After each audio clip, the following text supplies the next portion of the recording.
Vejam o áudio aí. O áudio tá bom? Estão conseguindo ouvir?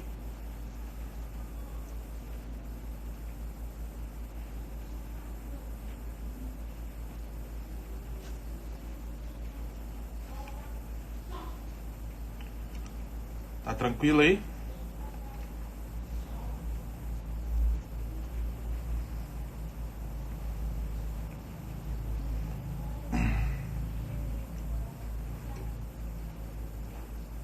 Esperar o pessoal entrar, então. E aí, como é que tá? Quarentena? Todo mundo em casa? Tô ficando doido já? O cabelo tá ok. E a sobrancelha, Juan, tá ok também? Só falta a gela, é. Falta a gela mesmo.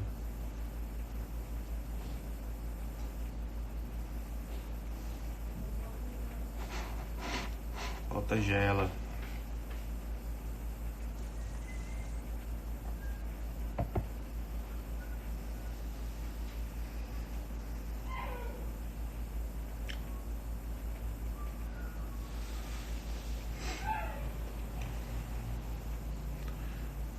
Aqui em casa tá igual galinheira, apagou a luz, dormiu, acendeu, tá comendo.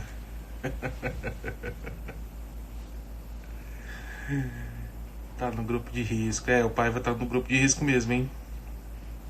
Cuidado, Paiva. Se espirrar, saúde.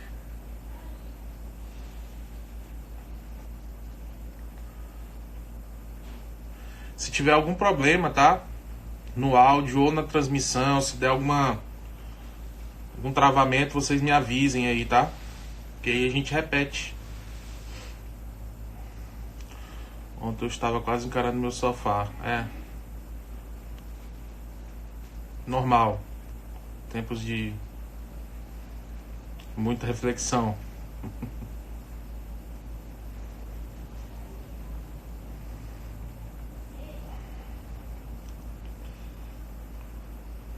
Vamos começar então?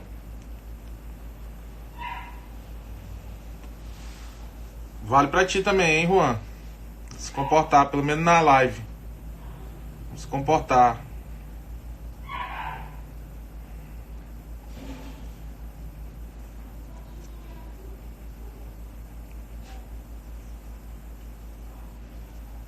Podemos começar então? Conexão boa, tá tranquilo. Áudio ok. Temos quórum.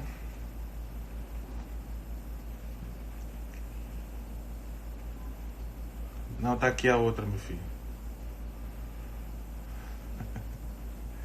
Juan, é o Juan. Vou enviar no YouTube. E aí, Átila, beleza?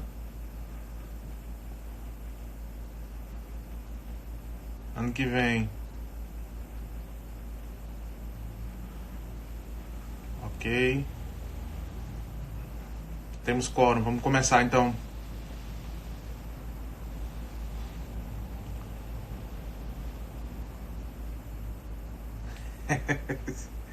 Hoje tem gol do Ribamar. Ribamar, aquele do Vasco, é? É doido, é?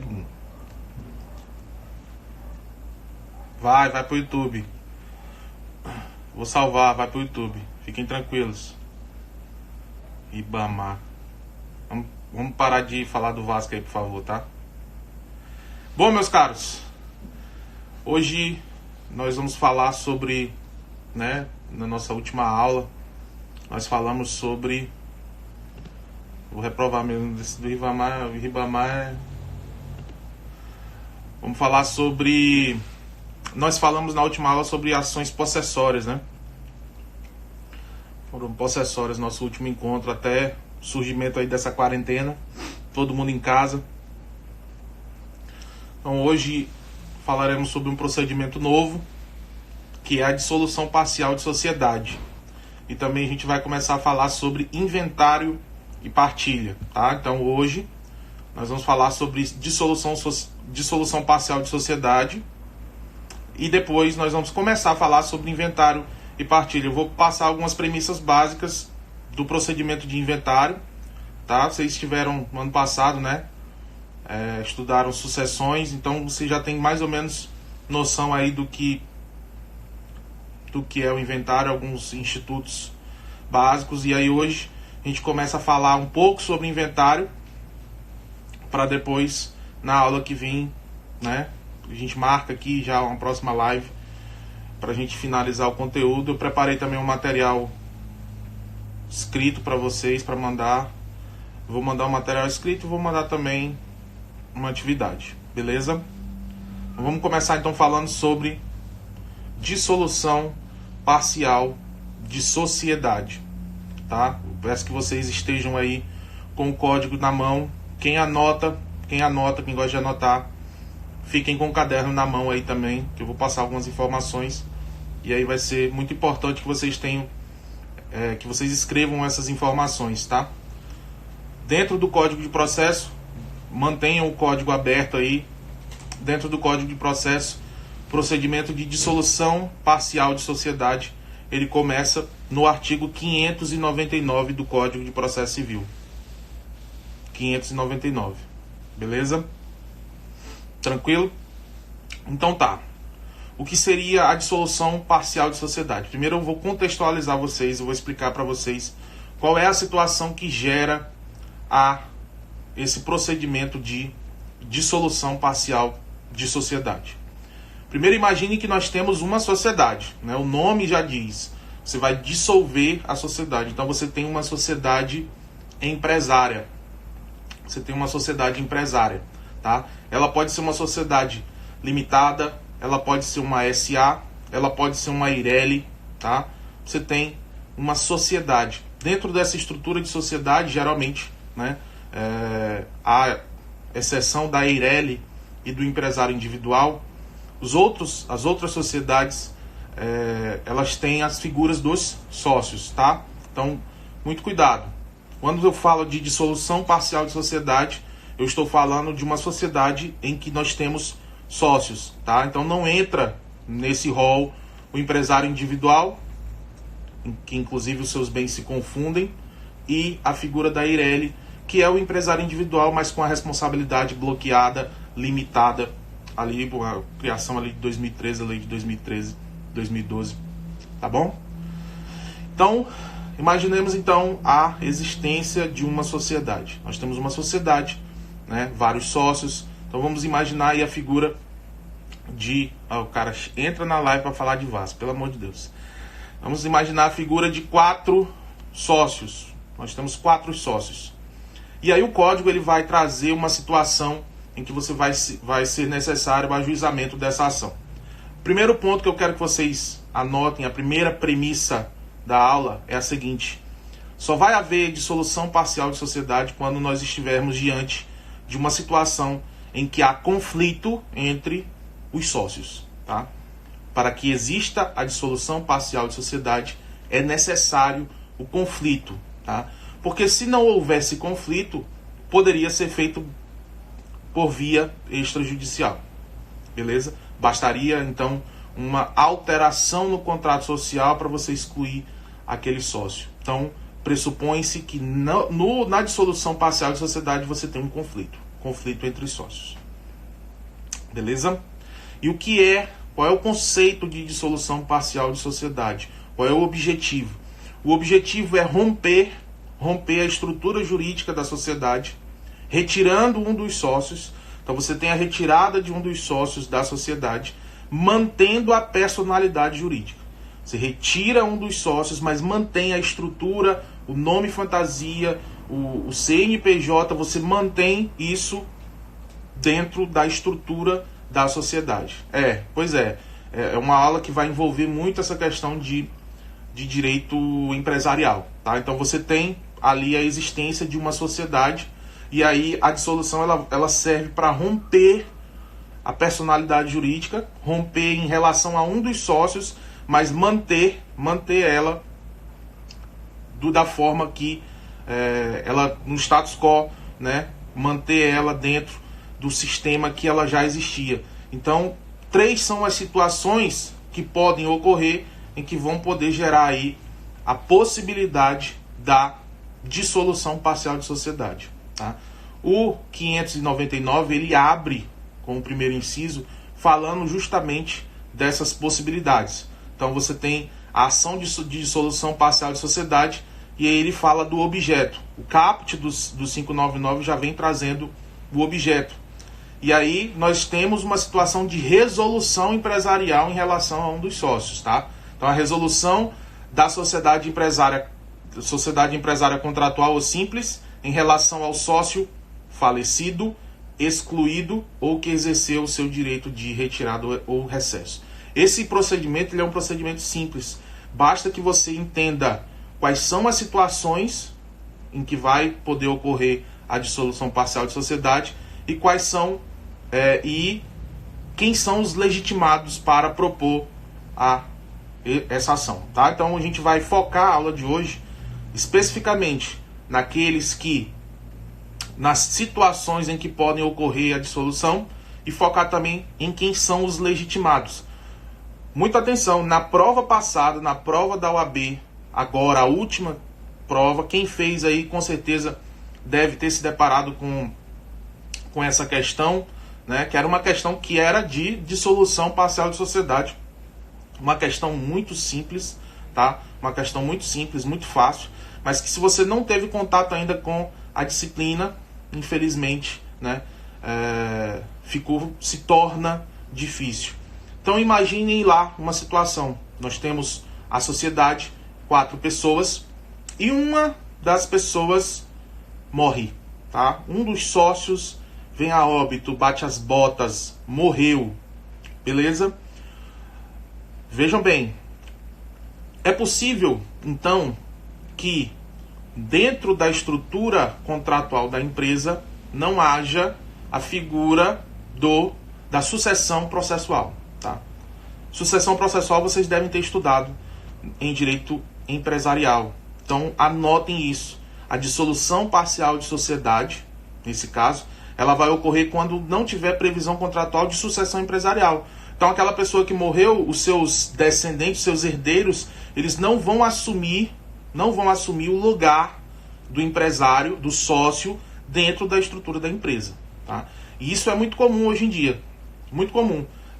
As empresas, por exemplo, se eu faço uma sociedade com alguém, né? Se eu faço a sociedade com alguém, eu não vou permitir que tenha no nosso contrato social a figura da sucessão empresarial. Não vou permitir. Por quê? Porque eu não conheço quem são os descendentes do meu sócio. Né? Então vai que é um filho vagabundo. Vai que é tipo o Juan. Aí, né? Já imaginou? O Juan assumindo o lugar do pai falecido na empresa. Né? Vai quebrar a empresa. Tá? Então, não temos a figura, não pode existir a figura da sucessão empresarial para que você possa utilizar a dissolução parcial de sociedade. Tá? Esse é o primeiro ponto. Pode repetir, vamos lá. A segunda premissa da aula.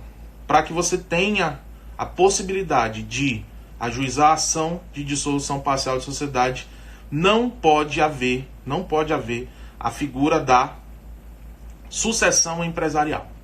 Tá? Não pode haver a figura da sucessão empresarial dentro do contrato social da empresa. Repetindo, o que é sucessão empresarial? É aquela possibilidade em que um dos sócios morre e aí os seus herdeiros vão assumir o lugar do sócio na empresa. Hoje em dia, no Brasil, isso não tem acontecido. Na verdade, é uma tendência mundial você não permitir que os herdeiros assumam o lugar do sócio dentro da empresa. Tá? Até por uma questão mesmo, como eu acabei de falar. Eu não sei quem são os herdeiros, então eu não vou permitir que esses herdeiros tomem posse dentro da empresa. Beleza? Tranquilo? Então isso é a sucessão empresarial. E aí você tem a figura do falecimento, você tem a situação do falecimento de um dos sócios. Né? Professora Maísa, bem-vinda, professora. Nós temos a figura do falecimento de um dos sócios. Imaginem o seguinte, senhores. Imagine o seguinte. Um dos sócios, então, professor Renato, chegou aí, foi? O professor Renato vai poder me ajudar aí na questão empresarial, na questão da sucessão empresarial. Então você tem a figura ali, a situação em que um dos sócios falece, tá? Se você não tem dentro do contrato social a sucessão empresarial, pode haver um conflito. Qual é o conflito? Os herdeiros, eles vão querer as cotas a que o de cujos tinha direito, tá? Então os herdeiros, eles vão querer, olha, meu pai ele tinha 25% da empresa. Meu pai tinha 25% da empresa. Eu quero os 25% dessa empresa, tá? E aí, em caso de conflito, pode acontecer o ajuizamento da dissolução parcial de sociedade. Ela tem dois objetivos, tá? Dois objetivos básicos. O primeiro objetivo é resolver a sociedade empresária em relação àquele sócio falecido. Então você vai retirar o nome dele dentro do contrato social e vai manter a empresa do jeito que ela já existia, apenas retirando o nome daquele que faleceu. E também são dois objetivos. Então o primeiro objetivo, resolver a empresa em relação ao sócio falecido, excluído, ou que exerceu o seu direito de retirada ou recesso. E apuração dos haveres. Quando o código fala apuração de haveres, ele está falando justamente do pagamento, da quantificação das cotas partes. Então vamos lá. Primeiro objetivo, estamos na parte dos objetivos da ação de dissolução parcial de sociedade. Primeiro objetivo é resolver, ou seja, acabar com, resolver a sociedade em relação àquele sócio que está falecido. Tá travando? Tá travando aí? Me dê um feedback. Tentei no YouTube, mas no YouTube é mais pesado. E a net tá muito ruim, né, na nossa cidade. Aqui eu tenho o Oi Fibra, né? O Oi Fibra, a conexão é boa. Mas a net realmente nós temos tido alguns problemas. Beleza, então, vamos lá. Então, muito cuidado, tá? Um dos sócios faleceu, e aí você tem um conflito dos herdeiros no sentido de quererem receber as cotas a que o pai deles tinha direito. E aí você ajuiza a ação. Dois são os objetivos. O primeiro, resolver a sociedade em relação àqueles sócios, resolver a sociedade, então ela vai acabar em relação ao sócio falecido, não vai mais existir, ele não vai mais fazer parte da empresa, tá? Não vai mais fazer parte da empresa. O segundo objetivo é a apuração dos haveres, que é o pagamento das cotas que aquelas pessoas, aqueles herdeiros têm direito. Então, se você tem ali, né? Deixa eu ver. Acho que o professor Renato vai participar também. Deixa eu ver se ele... Fala, professor Renato. Salve, mestre. Beleza? Tranquilidade. Então, professor, a gente estava falando aqui sobre a possibilidade de dissolução parcial de sociedade, né?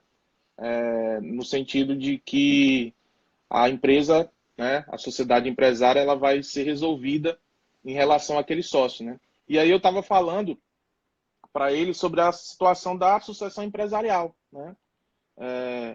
Geralmente, essa sucessão, você pode me corrigir se eu estiver errado, ela tem que ter previsão contratual, né? No contrato social da empresa. Eu peguei um pouco da tua live aqui, desculpa até o atraso, boa noite pessoal que está acompanhando aí, o professor Marcos Paulo, com relação à dissolução parcial da sociedade, mas eu percebi que você está falando aqui do 599 ainda, né, dos objetivos da dissolução. Realmente, o contrato ele precisa prever expressamente o ingresso dos herdeiros, né, do decúbito, como você estava falando, porque se esse contrato ele não tiver essa previsão, não é que os herdeiros serão excluídos, né, como o senhor falou aí da apuração dos haveres, não, eles terão direito ao levantamento da cota, o valor que aquela cota ela vai dar de renda, né, que dava de renda para o sócio falecido, mas com relação ao ingresso dessas pessoas dentro do quadro societário, ele não vai acabar sendo aceito porque nós temos diversas questões intrínsecas relacionadas à própria sociedade, né? Primeiro, quando a gente monta uma sociedade, nós escolhemos as pessoas a dedo, não montamos a sociedade com qualquer pessoa. E dentro dessa relação tem aquela questão daquele princípio lá do affectus societatis, né? Então, essa relação de afeto, ela precisa estar presente com todos os sócios. E aquilo que você tem comigo, a relação de afeto que você tem comigo, pode não ter com meu filho, né? Então, com base nisso, é utilizado esse princípio para a preservação da própria empresa. E eu vi que você estava falando aqui já na segunda parte, né, acerca dessa apuração dos haveres. E eu quero levantar logo aqui a primeira polêmica, né, já que você me convidou para participar dessa parte aqui, que é o seguinte: como professor de direito civil dessa parte de direito material, antes do Código Civil, Processo Civil de 2015, nós tínhamos, não vou dizer uma regra, um procedimento, mas o nosso Código Civil ele regula como que será feito essa dissolução, como que será feita essa parte, né? Então, o Código de Processo Civil ele veio promovendo essa alteração e literalmente mexendo naquilo que estava quieto, né? Porque nós temos duas hipóteses de dissolução de uma sociedade. Nós temos uma hipótese de dissolução com relação ao sócio minoritário e a hipótese de solução com relação ao sócio majoritário. Então, são duas questões que precisam ser levadas em consideração. Com relação ao sócio minoritário, a exclusão é extrajudicial, e com relação ao sócio majoritário, somente pela via judicial, observando a questão do capital, né, a falta grave, enfim, questões que não convêm ao caso. Né? Mas só para levantar a primeira polêmica aqui, daqui a pouco o senhor vai chegar lá, que está no artigo 600, no parágrafo único, que diz o seguinte: o cônjuge ou companheiro do sócio, cujo casamento, união estável ou convivência terminou, poderá requerer a apuração de seus haveres na sociedade, que serão pagos à cota social titulada por este sócio. O que acontece, meus amigos? Eu passo praticamente o ano inteiro falando para os alunos, tanto de direito civil da parte geral, como os alunos de direito empresarial, o princípio da autonomia patrimonial. O que é isso? A partir do momento em que eu constituo uma pessoa jurídica, nós temos uma relação onde essa pessoa jurídica, seus direitos, seus deveres, as obrigações, elas serão diferentes dos direitos, obrigações e deveres da pessoa física que está instituindo, das pessoas físicas, né? E temos as hipóteses de dissolução desse manto, né, que separa a pessoa jurídica da pessoa física, chamado de desconsideração da personalidade jurídica. Então, sendo essa autonomia, né, da patrimonial da pessoa jurídica, eu não posso interferir diretamente nessa pessoa jurídica sem que ela apresente manifestação. Né? Então, nós temos uma espécie de conflito aqui gerado entre o Código Civil e o Código de Processo Civil, porque o artigo 600, parágrafo único, vai dizer que, a partir do momento que há separação, pode, né, o cônjuge pleitear de imediato a apuração dos haveres. Nós temos do outro lado o Código Civil que fala que os herdeiros do cônjuge do sócio, eles podem pleitear? Podem, mas eles não podem pleitear de imediato. Eles têm que ir recebendo o valor de acordo com o balanço da empresa, de acordo com o que essa cota for rendendo. Eu não posso simplesmente pegar e tirar essa cota e já disponibilizar para os herdeiros, né, fazer a apuração dos haveres e disponibilizar para os herdeiros, porque eu posso ter um problema, né? Pode ocasionar, por exemplo, inclusive o fechamento da empresa. De repente, se esse sócio tinha uma cota maior, como é que vai ficar? Né? Será que a empresa vai ter condições de efetuar o pagamento de imediato dessa questão? Então, nós temos que levantar essas questões, né? Esses apontamentos para que os nossos alunos eles possam entender o seguinte, né? Que nós temos regra de direito processual que está interferindo diretamente, né? E o que vai prevalecer, de fato, é o que está no Código de Processo Civil, né? Que é uma legislação mais nova, né, e que vai regular, apesar de termos a especial ao Código Civil, mas o Código de Processo Civil ele vai regular essa matéria. Né? Então, quem for advogar nessa área vai bater muita cabeça com relação a essa parte inicial de apuração de haveres, com relação ao levantamento total logo no início do pedido, né? Logo no início da distribuição da petição inicial. Mas continue, professor, a gente vai debatendo aqui na medida que o senhor for falando. Não, pois e isso eu acho até que vai influenciar, vai acontecer mais não na situação em que o sócio falece, né?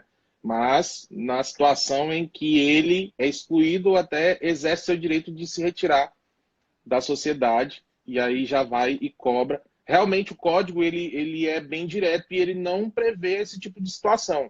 Ele diz o seguinte: a dissolução parcial de sociedade serve para a apuração dos haveres e o pagamento desses haveres, né? E para resolver a sociedade em relação àquele sócio que vai sair da sociedade. Então ele não traz o regramento, né, se preocupando com a saúde da empresa. Por isso que é bom a gente fazer esse tipo de aula conjunta, né? Porque você tem uma visão, a minha visão processualista, É uma visão ali do código que tem que pagar e foda-se, né? E aí o professor de direito empresarial, direito civil, ele pensa, olha, principalmente o de direito empresarial, a empresa pode quebrar, né? Geralmente quando eu uso os exemplos, eu uso 4 pessoas, 2 pessoas, cada um tem uma cota à parte. Mas e se esse cara Uhum, for sócio majoritário, né? Isso aí uhum. provavelmente causaria, então, E, e, o fim da e, empresa. professor, trazendo para o contexto atual, né, imagine vocês, alunos, agora estamos no período de uma pandemia, né, onde com certeza os efeitos serão catastróficos, né, no pós-isolamento. Então, imagine a situação se cada um, né, que tiver uma cota parte de uma pessoa jurídica for requerer de imediato o pagamento dos seus haveres. Né, nós temos que É, pensar que não é só o empresário, não é só a pessoa jurídica, né? Nós temos toda uma questão que está atrás, né, da pessoa jurídica do empresário. Temos empregos que são gerados, né, tem a questão da sustentabilidade, daquilo que a empresa representa para a sociedade, para a comunidade a qual ela está instalada, as pessoas que dependem, que compram, que consomem aqueles produtos. Então, tudo isso acaba ficando no limbo, porque o Código de Processo Civil acaba sendo muito claro, né, tem que pagar e pronto. Tá, mas e as relações acessórias, né, como é que fica? é, verdade. E aí, continuando, pessoal, né, nós estamos aí diante da situação do inciso primeiro aqui ainda, né? E o inciso primeiro fala de quando vai acontecer a resolução, tá? Então falamos sobre falecimento do sócio. É possível também que o sócio seja excluído. E aí, várias são as formas de exclusão do sócio, né? Geralmente, a figura da exclusão ela está prevista dentro do contrato social, pelo menos essa é a regra, né? Então, por exemplo, se ele causar um dano à empresa, se ele desviar dinheiro, se ele praticar um crime, enfim, essa possibilidade de exclusão do sócio, aí como o professor Renato falou, se for sócio majoritário, né?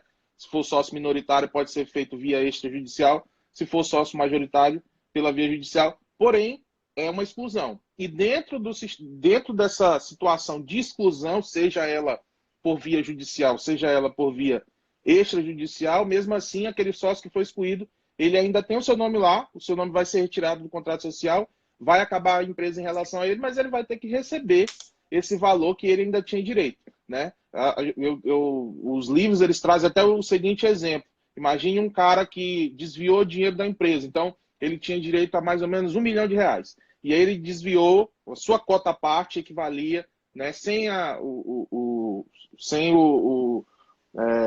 mudança, mas dentro do capital social da empresa ele tinha 1 milhão, né? E aí ele desviou 500 mil, ele deu um prejuízo de 500 mil aos outros sócios, né? Então, no momento que ele é excluído, ele ainda tem direito aos outros 500 mil. Os 500 mil que ele desviou, ele seria descontado, mas ele teria que receber. Então, esse sócio excluído, ele também vai, se tiver o conflito, logicamente, ele também vai poder ajuizar essa ação de dissolução para retirar, para excluir, né? Para tirar o nome dele, ou se já tiver tirado o nome dele, apenas para a apuração dos haveres. Professor Renato, sobre exclusão, é isso mesmo ou tem alguma previsão específica que pode gerar a exclusão de um sócio que não esteja dentro do contrato social da empresa?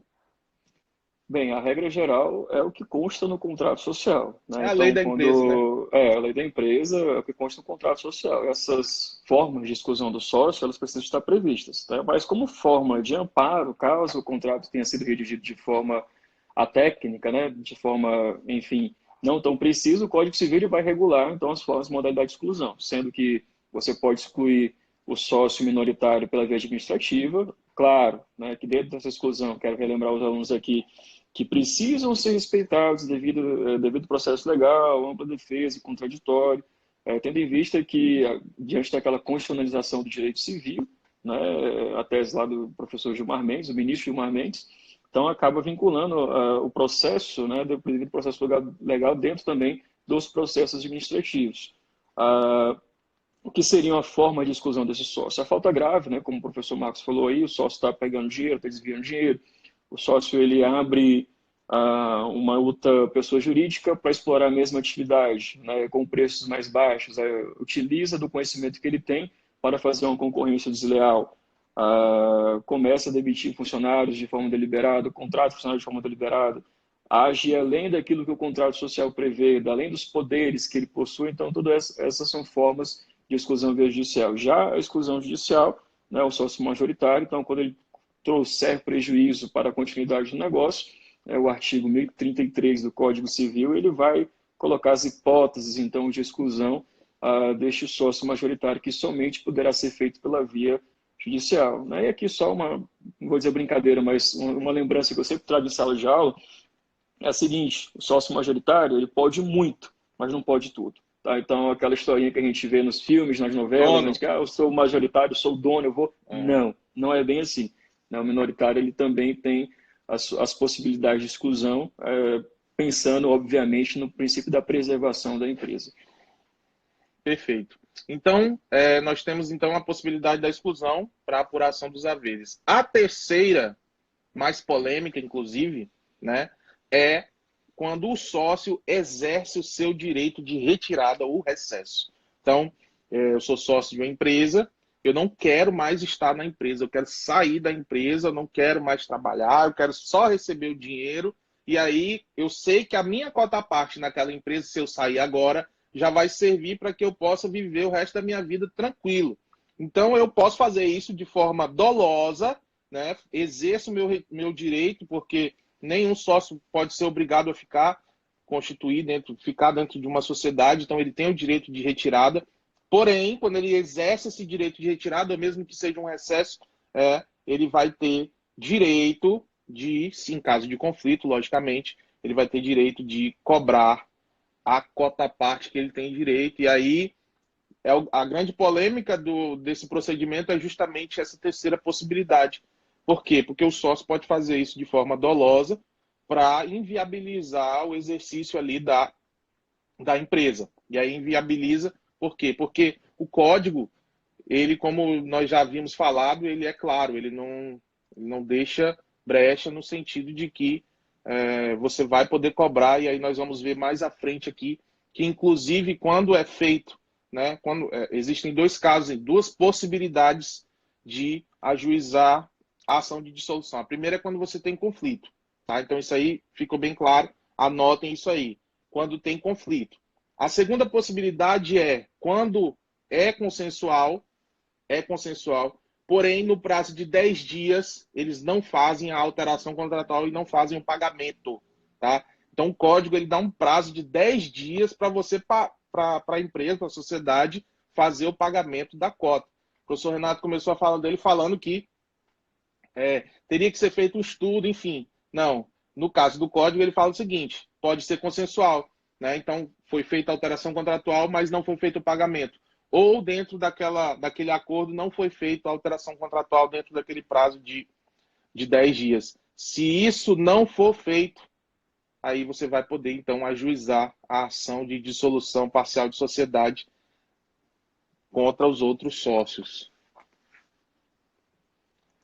Certo? E aí, pessoal, passando essa parte, né?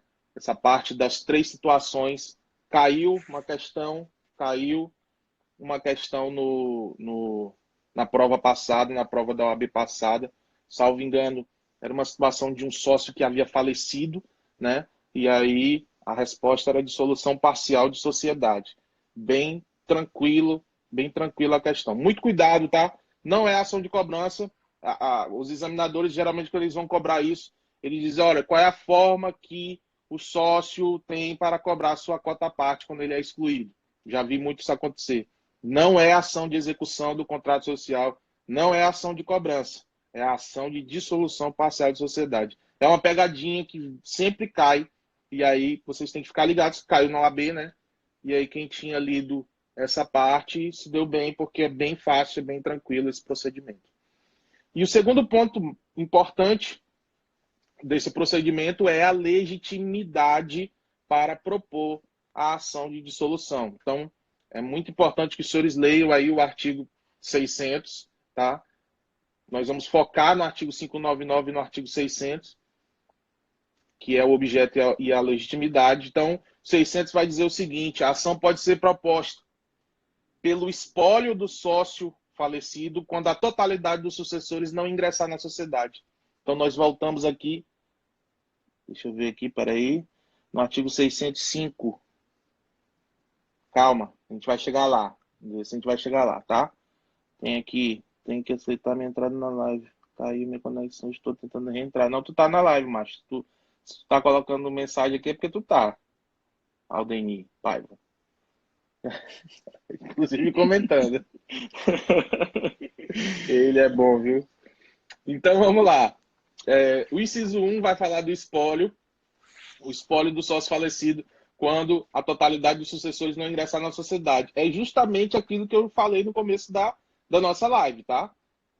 Não havendo sucessão empresarial, o espólio vai ser legitimado para propor a ação, tá? Muito cuidado, porque o inciso 1 fala do espólio e o inciso 2 fala dos sucessores. Por quê? Porque você não é obrigado a fazer a dissolução parcial de sociedade enquanto dura o inventário e partilha, tá? Para não tornar o inventário muito extenso, muito demorado, o próprio código, dentro da estrutura do inventário, ele vai permitir uma sobrepartilha, no sentido de que esse procedimento vai demorar demais. Então, você pode, inclusive, finalizar a partilha e depois cobrar as cotas partes. Mas o inciso primeiro fala do espólio. Então, significa que os bens ainda não foram partilhados, tá? Então, eles estão sendo administrados pelo inventariante, e aí o inventariante, enquanto representante processual, ele vai poder, então, ajuizar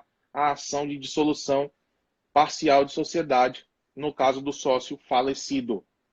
Inciso 2 fala dos sucessores. E aí, após concluída a partilha do sócio falecido, aumenta o volume. O volume tá baixo aqui?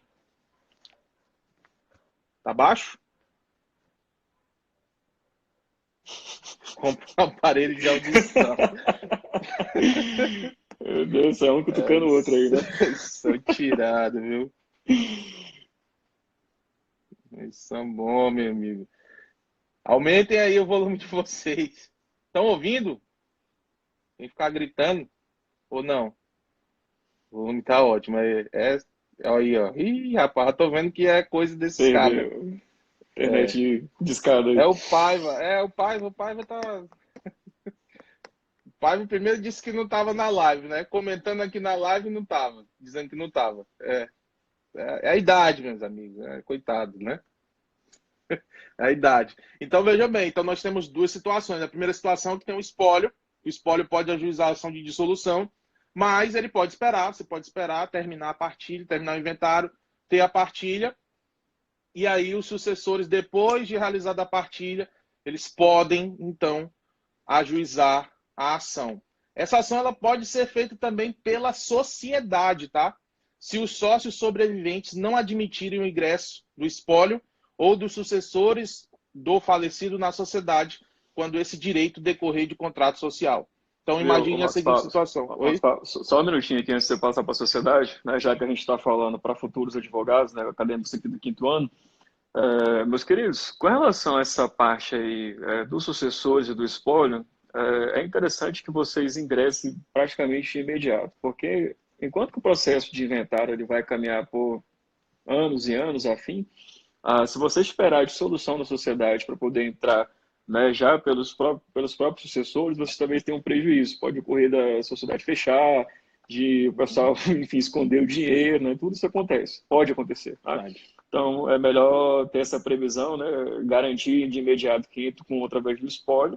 Pelo menos vocês asseguram, né, esses valores dessa apuração de haveres. Né? Já que o procedimento de levantamento dos valores a receber do sócio falecido acaba sendo muito mais rápido que o processo de inventário, né? Até porque o professor já falou aí que o Código de Processo diz tem que pagar e pronto. Então, segue o que está no código e faz o pedido automático, e vocês pelo menos levantam o dinheiro de imediato, né, e deixam para brigar por outras coisas depois no procedimento do inventário, no prosseguimento do inventário. Perfeito, perfeito. Então, a própria sociedade pode fazer isso, tá? Imagine o seguinte, o sócio faleceu e aí os herdeiros estão tentando ingressar na sociedade. E aí o contrato social não permite a sucessão empresarial. O que a sociedade pode fazer? Olha, esse Zé Ruela aqui tinha uma cota-parte pequena, os caras estão criando confusão, vamos logo ajuizar, vamos logo tirar o nome desse cara da sociedade, vamos logo pagar esses filhos da puta aqui logo e tira esses caras. Então a própria sociedade também tem legitimidade para propor a ação de dissolução parcial. Muito cuidado com isso, porque em relação à legitimidade, geralmente a gente pensa que é só o lado do sócio, né? Que morreu, que foi excluído ou que exerceu o direito de retirada de excesso, que ele só nessas 3 situações ele poderá ser autor, mas não, a sociedade também pode ser autora da ação. O inciso 4 fala do sócio que exerceu o direito de retirada ou recesso, tá? Se não tiver sido providenciada pelos demais sócios a alteração contratual consensual, formalizando o desligamento depois de transcorridos 10 dias do exercício do direito. Aqui nós temos uma situação peculiar que a jurisprudência teve que enfrentar. O Código fala de alteração contratual. E aí o que os advogados fizeram? Eles falaram, olha, o Código não fala de pagamento de apuração de haveres e pagamento de haveres. Ele não fala que eu tenho 10 dias para pagar. Ele fala que eu tenho 10 dias para fazer alteração contratual. Então eu não vou pagar. Tá? O que o STJ disse? O STJ disse o seguinte: a leitura do inciso 4 deve ser no seguinte sentido. Quando o Código fala alteração contratual, uma consequência lógica disso é o pagamento das cotas. Tá? É uma consequência lógica. Então, esses 10 dias, eles são para que a sociedade faça alteração contratual e também faça o pagamento das cotas a que tem direito aquele sócio. Beleza? Inclusive, a discussão nesse processo precedente, que é parâmetro aí de utilização no Brasil inteiro, era uma discussão muito interessante porque as cotas, depois de um certo tempo, elas subiram. Né? Você teve um boom ali na empresa e aí o STJ falou o seguinte, não, o que vale é o prazo do termo final ali dos 10 dias. É naquele momento que o cara tem direito. Então, se era 1.000 e hoje é 1 milhão, ele vai ter direito a 1.000, porque naquele momento específico valia 1.000. E aí ele não concorreu para aumentar para as benfeitorias realizadas ali dentro da empresa. O que você acha disso aí, professor Renato? Está corretíssima a aplicação, né? Até porque, apesar do tempo ser exíguo, né, para fazer o pagamento, mas essa interpretação do Superior Tribunal de Justiça com relação ao pagamento, ao valor, né, de cada cota, é praticamente uma aplicação analógica quando você tem a separação, né, do divórcio, por exemplo, né? O patrimônio da pessoa ele é afetado, mas você só vai ter direito ao recebimento, né, ali dos frutos até o momento da partilha ali da dissolução, quando você de fato separa, né, dali para frente você não tem mais direito, né? A não ser que esteja falando de aluguel de um imóvel, a questão de, enfim, investimento em ações, bolsa de valores, mas o patrimônio em si, né, você não pode, do aviamento, né, que é aquilo, o valor da empresa que ela vai recebendo, você não pode repassar para aquela pessoa que excluiu por não ter concorrido para esse crescimento. Perfeito, então. E aí, o inciso 5 fala, pela sociedade nos casos em que a lei não autoriza a exclusão extrajudicial. E é muito interessante porque o professor Renato, que mesmo tendo previsão no contrato social do ingresso dos sucessores, os sócios podem recusar esse ingresso. Olha, se tem uma proibição expressa de... É isso mesmo? Não, está perguntando se tem previsão no contrato. Isso. Tá. Não, eles então, não podem recusar, não. Se o contrato prevê sucessão empresarial, eles podem tentar excluir, mas aí tem que ter também previsão, né? Ô, Davi, talvez numa hipótese muito, muito remota você alegar algum vício de vontade, né? Mas dificilmente esse vício seria aceito, né, nesse elevado estágio de constituição da empresa, né? Talvez lá no início, até porque, a depender do prazo, a gente não pode mais nem invocar um vício de consentimento, que acho que é 4 anos, né, que você tem para, dependendo do vício, 4 anos para poder anular o negócio. Se prevaleceu, então nem vício de consentimento você poderia falar mais. Então, a lei, pela sociedade, nos casos em que a lei não autoriza a exclusão extrajudicial, é justamente o caso do sócio majoritário, né? É o caso do sócio majoritário, que o professor Renato já colocou, a própria sociedade vai poder, então, ajuizar a ação de dissolução para excluir aquele sócio, né? E aí eu até pergunto, né, professor? No caso dessa exclusão do sócio majoritário, que tem que ser via judicial, existe algum outro processo? Porque eu estou me lembrando aqui que não é só a dissolução parcial. Como é que o Código Civil regula isso? Eu acho que houve uma revogação aí, hein? Aqui no artigo 1033, ele vai falar dessa parte de dissolução, né?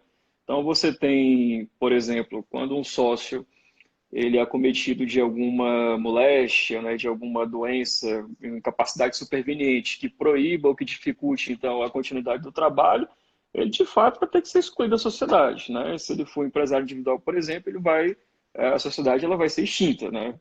Totalmente. Com a A grande Irene questão, também, né? professor, não, eu vou já chegar nesse ponto. A questão, professor, é o seguinte: nós tivemos uma autorização concomitante praticamente com o Código de Processo Civil um pouquinho anterior, que é a lei, né, do Estatuto da Pessoa com Deficiência, que em seu bojo diz que ninguém mais é incapaz, né?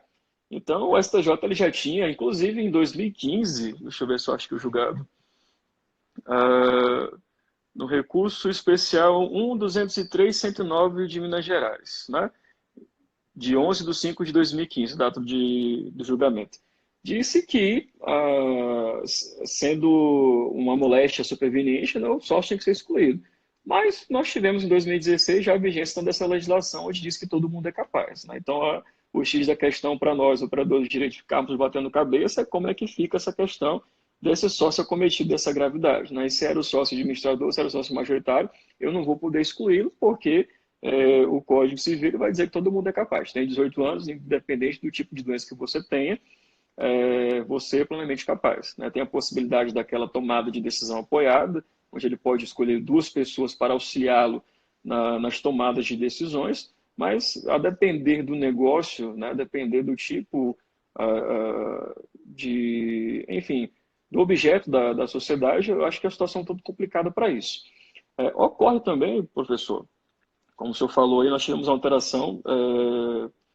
Deixa eu ver aqui. Cadê o artigo? Sumiu. Não estou achando aqui o artigo. Mas, enfim, nós tivemos aqui uma alteração com relação à possibilidade de transformação em empresa individual de responsabilidade limitada, né? Que quando você tem esses sócios, né? Você tem duas ou mais pessoas, duas pessoas e uma dessas pede a sua exclusão, pede o seu desligamento, para que a sociedade ela não se perca, né? Não, enfim, não tenha Vira aí, que Irene. ser extinta, se transforma numa empresa individual de responsabilidade limitada. Mas nós tivemos ainda uma outra alteração com relação à própria sociedade limitada, que eu vi que o Renato estava online aí, né? Estava discutindo a última vez que a gente estava conversando, exatamente essa possibilidade de uma sociedade limitada funcionar com apenas um único sócio, né? Então, se vocês abrirem aí o artigo 1052 do Código Civil, que vai falar da constituição da sociedade limitada, nós vamos ter a possibilidade de funcionamento como uma sociedade unipessoal, né? Que antigamente, professor, só o advogado ele poderia constituir essa sociedade unipessoal, né? Diante da autorização expressa do nosso Estatuto, da 1906. Mas agora nós tivemos essa alteração no Código Civil também possibilitando a sociedade limitada unipessoal. Perfeito, perfeito. E para finalizar, o inciso 6 fala do sócio excluído. Sócio excluído vai ser legítimo, então, para propor a ação de dissolução parcial de sociedade. Como vocês viram, meus caros, a simples leitura do código nessa parte, ela é uma leitura operável, ela é uma leitura tranquila, ela é uma leitura meio que autoexplicativa, tá? Então, você tendo ali a noção do que significa, para que serve, a simples leitura do código já é o suficiente para você entender tudo o que diz respeito a esse procedimento. Ele é um procedimento simplificado, tá? Ele é um procedimento especial porque é uma situação especial, é mais célere esse processo, mas ele vai ter a petição inicial, vai ter a contestação, enfim, o procedimento ele é misto, tá? Ele é híbrido. Assim como eu falei das possessórias, que a única parte especial das possessórias é a parte inicial e depois ele se transforma num procedimento comum, da mesma forma que, né, na parte da legitimidade, na parte do objeto, ele é especial no começo, mas depois ele vai se tornar procedimento comum. Professor, o senhor já tem canal no YouTube? Tem canal no YouTube, professor Marcos Paulo. Só colocar lá, professor Marcos Paulo, no YouTube. Eu vou colocar esse vídeo no YouTube. Eu coloquei o vídeo da aula passada, eu vou colocar esse vídeo também lá no YouTube. Para quem não pôde assistir, não pôde acompanhar a live, vai poder assistir depois no YouTube. Ele vai ficar lá disponível. E aí os comentários estão abertos lá, é só fazer pergunta. Eu também vou preparar um material para vocês, vou encaminhar e também um exercício. Ok, meus caros? Bom, para finalizar aqui a nossa conversa, né? Já preparando os senhores para a próxima aula, né? Que provavelmente dentro da estrutura dos procedimentos especiais, próxima aula, claro, dentro da estrutura dos procedimentos especiais, o procedimento mais complicado, mais extenso, em quantidade de artigos, em quantidade de regras específicas, em relação à tramitação do processo, porque nós vimos até agora que a maioria dos processos eles são híbridos, né? Então você tem uma parte especial e uma parte de procedimento comum. Mas esse processo, ele é totalmente especial, que é o processo de inventário e partilha. É um dos processos mais complicados que tem de se trabalhar diante da situação, diante do passo a passo que ele exige, e é por isso que são poucos os advogados que sabem manusear o inventário, né, o processo de inventário da forma correta, né? Que é um processo realmente que dá muito trabalho, né? Dá muito trabalho. Doutor na live, me aceita. Isso aí vai virar meme, viu? Vai virar meme. Esse do Pode pai vai esperar. virar meme. A partir de amanhã já vai estar nos grupos de WhatsApp, já pode ficar tranquilo. Não tô na live, me aceita. Eles vão fazer uma figurinha com a foto do Paiva, e aí não tô na live, me aceita. Na live. Me aceita comentando dentro da live.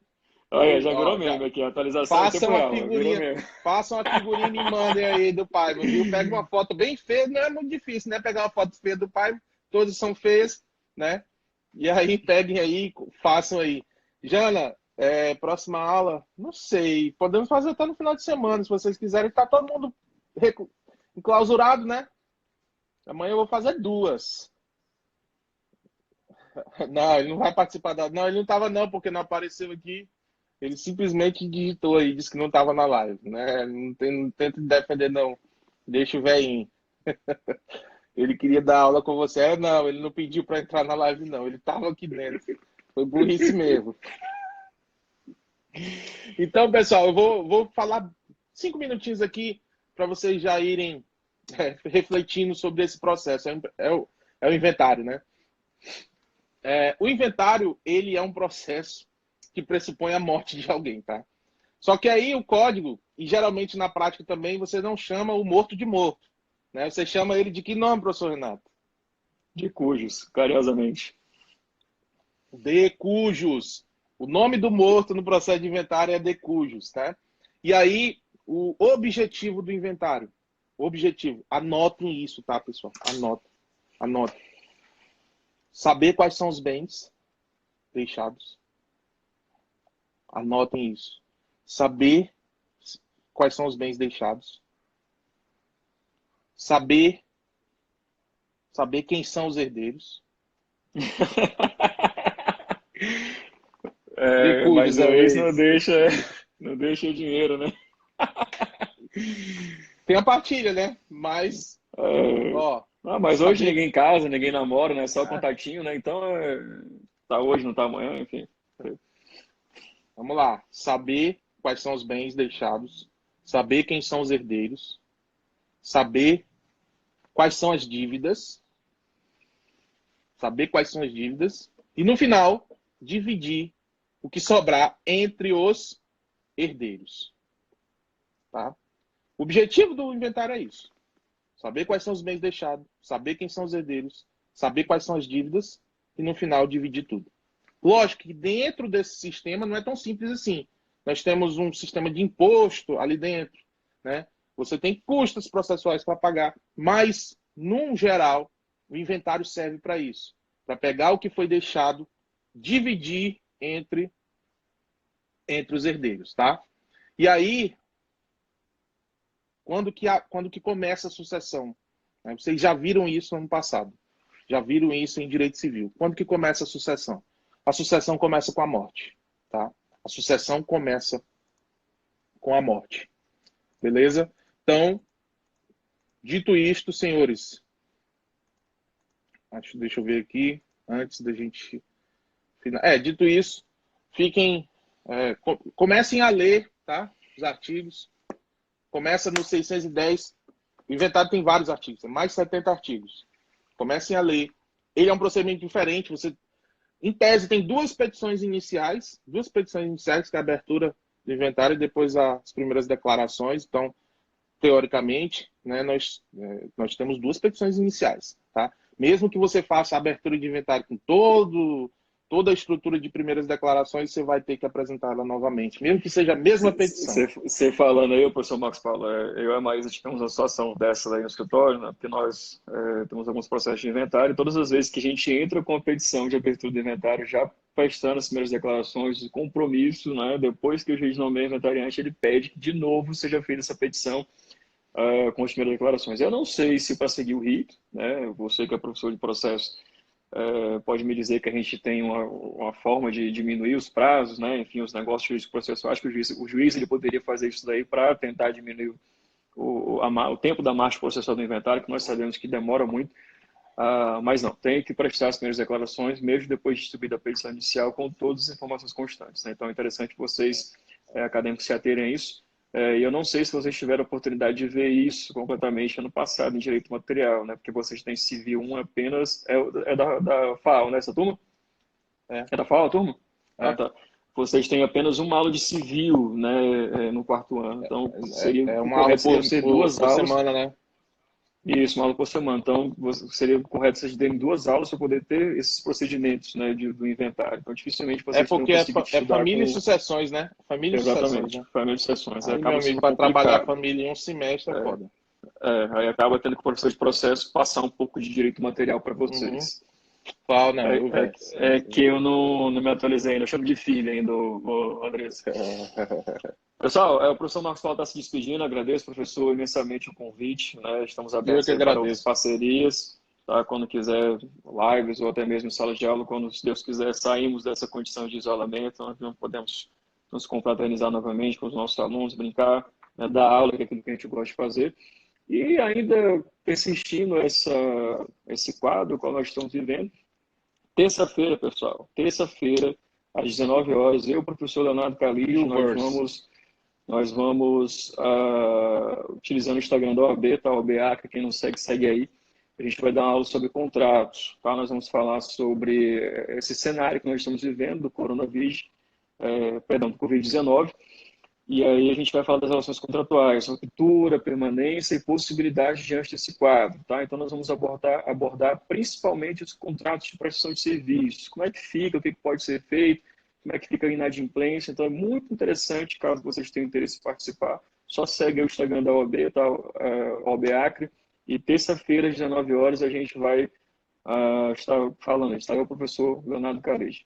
Cleiber, safado, cadê o churrasco, porra? Tu falou que ia fazer no final de semana?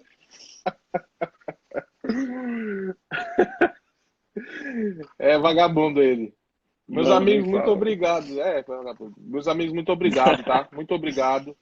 Ó, eu vou conversar com a Jana aí para ver se, e com o Gabriel, com a Jana e o Gabriel, ver se a gente faz uma outra live no sábado. Não sei se vocês vão estar na balada sábado, eu acho que não, né? Acho que não. Então, também tá foda, né, o Renato? Tá foda. Sábado.